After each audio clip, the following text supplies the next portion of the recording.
రాజకీయ చరిత్రలో ఆశాంతం కీర్తి, కాంత, కనకం చుట్టూ పరిభ్రమిస్తాయి. ఈ మూడింటికి లొంగని వారు దాదాపుగా ఈ ప్రపంచంలో ఎవరు ఉండరు. ఒకవేళ ఎవరైనా ఉన్నారంటే వారు సర్వసంగా పరిత్యాగులో ముక్కు మూసుకొని హిమాలయాల్లో తపస్సు చేసుకునే ఋషులో అయి ఉంటారు. వీరెవరూ కాకుండా మనం జీవిస్తున్న ఈ సమాజంలోనే అలాంటి వారు ఎవరైనా ఉన్నారంటే జనతా గ్యారేజీ సినిమాలో జూనియర్ ఎన్టీఆర్ అన్నట్టు అటువంటి వారిని మనం చాలా భద్రంగా కాపాడుకోవాలి. ప్రస్తుత సమాజంలో జరుగుతున్న హత్యలు, అత్యాచారాల లాంటి ఘోరాలన్నీ కాంత కోసమో కనకం కోసమో జరుగుతున్నవే. కనకం అంటే బంగారం అనే కాకుండా డబ్బని కూడా అనుకోవచ్చు. అయితే ఈ రెండింటికంటే కీర్తికాంక్ష ప్రమాదకరమైనది. ఈ కీర్తికాంక్ష వ్యక్తులకు ఉంటే గింటే అది వ్యక్తిగతమైతే పర్వాలేదు, అదే ప్రజలను పాలించే పాలకులకు ఉంటే చాలా ప్రమాదకరం. ఈ తరహా ఆలోచనతోనే జగన్ 30 ఏళ్ల ముఖ్యమంత్రి కల చెదిరింది. నేతల కీర్తికాంక్ష ఒక దశ వరకు మంచిదే. ఆ కీర్తికాంక్షతో వారు కొన్ని మంచి పనులు చేస్తారు. ప్రజలందరూ తమను మెచ్చుకోవాలనే ఉద్దేశంతో మంచి పథకాలను ప్రవేశపెడతారు. ఈ రకంగా ప్రజలకు మేలు జరుగుతుంది. అయితే కీర్తికాంక్ష తారస్థాయికి ఒక రకంగా పిచ్చి పీక్స్ కు చేరినప్పుడు అది వెర్రితలలు వేస్తుంది. అప్పుడు అది బూమరింగ్ అవుతుంది. రాష్ట్రంలో 2019 నుంచి 2024 వరకు అధికారంలో ఉన్న వైఎస్ జగన్మోహన్ రెడ్డి ఆయన 30 ఏళ్లు ముఖ్యమంత్రిగా ఉండాలని తెగ తాపత్రయపడ్డారు. ప్రతి ఇంట్లో తన తండ్రి ఫోటో పక్కన తన ఫోటో కూడా పెట్టుకోవాలని తలచారు. ఆ ఉద్దేశంతో గతంలో ప్రజల కోసం ఏ ముఖ్యమంత్రి ప్రవేశపెట్టినటువంటి సంక్షేమ పథకాలను ప్రవేశపెట్టారు. ఆ సంక్షేమ పథకాలే తనను గెలిపిస్తాయని ప్రగాఢ నమ్మకంతో కూడా ఉన్నారు. అయితే ఆయన కీర్తికాంక్షతో పథకాలు అన్నింటికి తన పేరు తగిలించడమే కాకుండా ఎన్టీఆర్ హెల్త్ వర్సిటీకి ఎన్టీఆర్ పేరు తీసేసి తన తండ్రి పేరు పెట్టడం, పేదలకు ఇచ్చే ఇళ్ల పట్టాలపైన తన ఫోటో ముద్రించడం లాంటివి ఆయనకు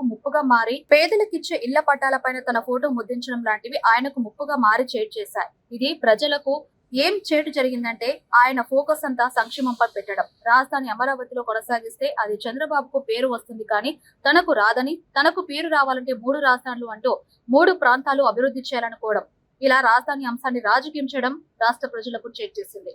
జగన్ కూసాలు కదిలించింది. దీంతో 30 ఏళ్లు ముఖ్యమంత్రిగా ఉండాలన్న జగన్ కీర్తికాంక్ష నెరవేరలేదు. 5 ఏళ్లకే ప్రజలు ఆయన్ను ఇంటికి సాగనంపారు. ప్రస్తుతం ఏపీ సీఎం చంద్రబాబు సైతం ఇదే దారిలో పయనిస్తున్నట్టుంది. జగన్ ఆశించిన K3 సిద్ధాంతాన్ని బాబు కూడా పాటిస్తున్నాడు అంటే అవుననే సమాధానం వస్తుంది. ఇప్పుడు ఆయనలోను కీర్తికాంక్ష పతాక స్థాయికి చేరినట్టుంది. అది పిచ్చి దశకకు చేరబోతుంది. గతంలో సైబరాబాద్ నేనే నిర్మించాను, ఇప్పుడు అమరావతి నగరాన్ని ప్రపంచంలోని ఎక్కడా లేని విధంగా మహానగరంగా నిర్మిస్తానంటూ ఆయన చేస్తున్న పనులు రాష్ట్రానికి చేర్చేస్తున్నాయి.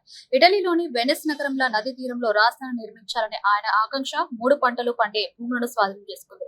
ఇక రైతులకు లేనిపోని భ్రమలు, ఆశను కల్పించింది. ఇప్పుడు 15,000 ఎకరాల విమానాశ్రయం, ఇంకా ఏదేదో కడతానంటూ మరో 40,000 ఎకరాలు కావాలంటున్నారు. మొత్తం మీద 1,00,000 ఎకరాల రాజధాని అంటున్నారు. ఎందుకో కానీ చంద్రబాబుకు 1,00,000 అనే సంఖ్య మీద మహా మోసున్నట్టుంది. ఎవరన్నీ అనుకున్నా ఆయన 1,00,000 ఎకరాలు తీసుకుని తీరుతారు.